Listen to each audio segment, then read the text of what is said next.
साथ के हैं और सारे प्यारे बच्चे। आप लोगों का पहले तो मैं बहुत बहुत धन्यवाद देना चाहती हूँ। लास्ट ईयर भी मैम ने मुझे बोला था आने के लिए, और लास्ट ईयर कुछ अपने कंपल्सन थे, इस वजह से मैं नहीं आ पाई। तो इस साल आपसे इंटरेक्शन करने का मौका मिला और उसके लिए आप लोगों का बहुत बहुत धन्यवाद। और यहाँ मिला जो भी प्यार और सम्मान है उसके लिए, मतलब वो बहुत बड़े बड़े शब्द थे मेरे लिए। और आई थिंक अगर सबको इक्वल अपॉर्चुनिटी दी जाए एज अ गर्ल, तो यहाँ पे मैं नहीं, आप में से भी कोई यहाँ पे खड़ा हो सकता है, उस मुकाम पे पहुँच सकता है। खासकर लड़कियों के लिए मुझे ये लगता है कि मतलब उस वे में नहीं बोल रही हूँ कि मैं थोड़ा विमेन डोमिनेटिंग साइड पे, बट लड़कियों का मुझे पर्सनली लगता है कि वो थोड़ी ज़्यादा हर चीज़ को लेके मेहनती होती है, क्योंकि उन्होंने वो बचपन से ही सीख लिया है। आपको बचपन से ये सिखाया गया कि आपने बाद में ये भी करना है, ये भी करना है ना। बॉय की परवरिश में थोड़ा हम ये चीज़ स्किप कर जाते हैं। अब मेरी खुद एक बेटी है, एज अ मदर मैं ये चीज़ समझती हूँ। तो सबसे पहले तो जिस चीज़ के लिए मुझे यहाँ पे बुलाया गया है, फाइनेंशियल नॉलेज के लिए, मैं उस पर डिस्कस करना चाहूँगी। बेटा अभी जो आपकी एज है, आई थिंक मेरे ख्याल से 14 साल तक होंगे सब। सबसे पहले जब भी आप बैंक में आते हो, फाइनेंशियल लिटरेसी क्यों ज़रूरी है? देखिए लाइफ में अभी आपका पर्पज़ है एजुकेशन लेना, है ना। तो एजुकेशन के बाद हर कोई सोचता है कि मैं एक फ्यूचर में एक अच्छी रिस्पेक्टेबल जॉब करूँ। उसका रीज़न क्या होता है? क्योंकि आपको अपनी एक लाइफ, स्टेबल लाइफ की ज़रूरत हर कोई चाहता है। उसके लिए ज़रूरत क्या है? फाइनेंस, है ना। तो जिसके हाथ में बोलते हैं ना पैसा है, वो ये लोगों का माइंडसेट है, बट रिक्वायरमेंट भी है। तो हम भी जब छोटे थे तो हमें ये था कि हम बड़े होके, माँ बाप क्यों बोलते हैं पढ़ने के लिए कि कल को आप जॉब करो, है ना। जॉब के बाद क्या करना है वो कोई नहीं सिखाता। तो उसके लिए ज़रूरी है कि आपको फाइनेंस मैनेज करना आना चाहिए। बहुत लोग जॉब करते हैं बट वो उस हिसाब से ग्रोथ नहीं कर पाते। उसका रीज़न है क्योंकि उनको फाइनेंस मैनेज करना ही नहीं आता। बहुत लोग हैं जो कम कमाते हैं बट उनका फाइनेंशियल स्टेटस अच्छा होता है क्योंकि वो बहुत अच्छे से फाइनेंस मैनेज करता है ना।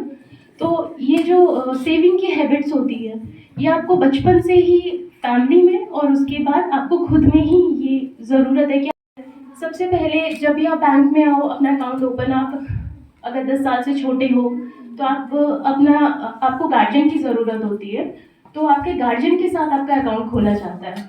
बट जब आप एक बार 10 साल से ऊपर हो जाते हो तो आप अपना अकाउंट खुद मैनेज कर सकते हो।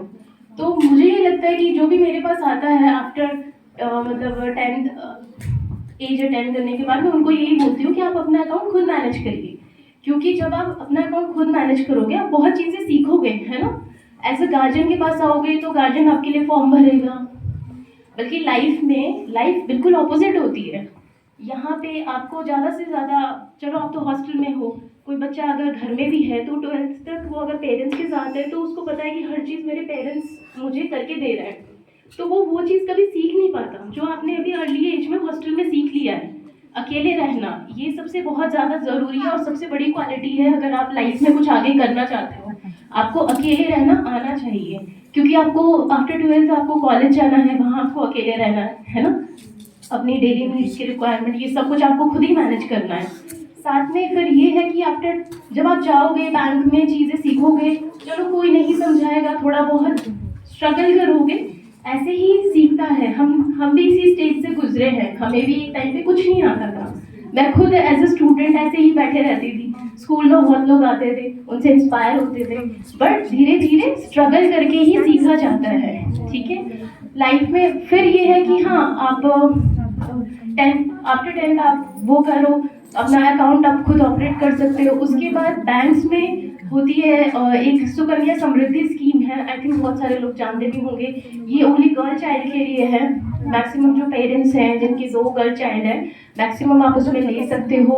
और अकाउंट खुलवाने के लिए 0 से लेके 12 ईयर तक आप उसका अकाउंट खुलवा सकते हो। तो आपको इन्वेस्टमेंट जो है इसमें अच्छे रिटर्न होते हैं सुकन्या समृद्धि में। सबसे अच्छी बात है इस पर कोई इनकम टैक्स नहीं लगता।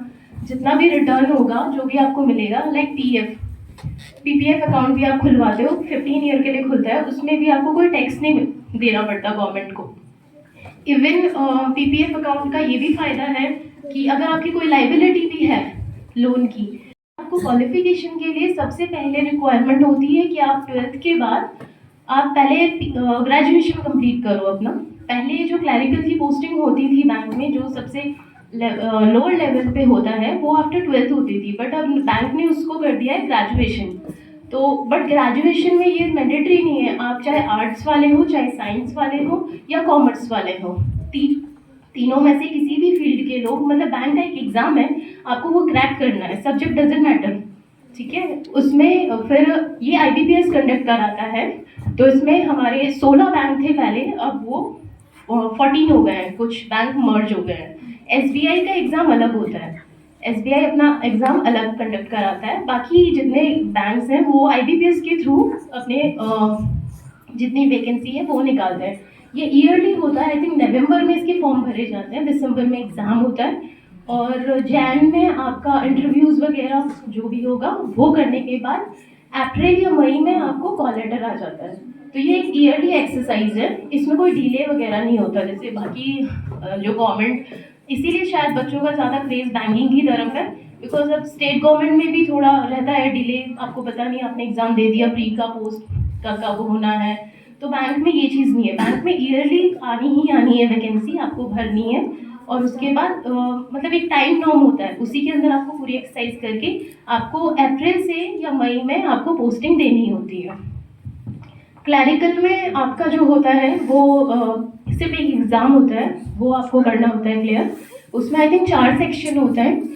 फर्स्ट आपका हो गया मैथ्स आपकी अच्छी होनी चाहिए, क्योंकि मैथ्स कैलकुलेटिव है, ऑब्वियस सी बात है, फाइनेंस मैनेज करना है तो मैथ्स अच्छी होनी चाहिए। रीजनिंग है, और जीएस में 3-4 में इकोनॉमी से रिलेटेड ज़्यादा क्वेश्चंस होते हैं, और एक लैंग्वेज का होता है, इंग्लिश का।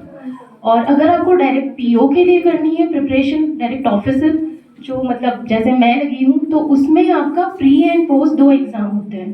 प्री में आपका एक लैंग्वेज होगा और एक आपका होगा आई थिंक मैथ्स का होता है। अब इतना हमारे आने के बाद बहुत ज़्यादा सिलेबस चेंज भी हुआ है। फिर उसके बाद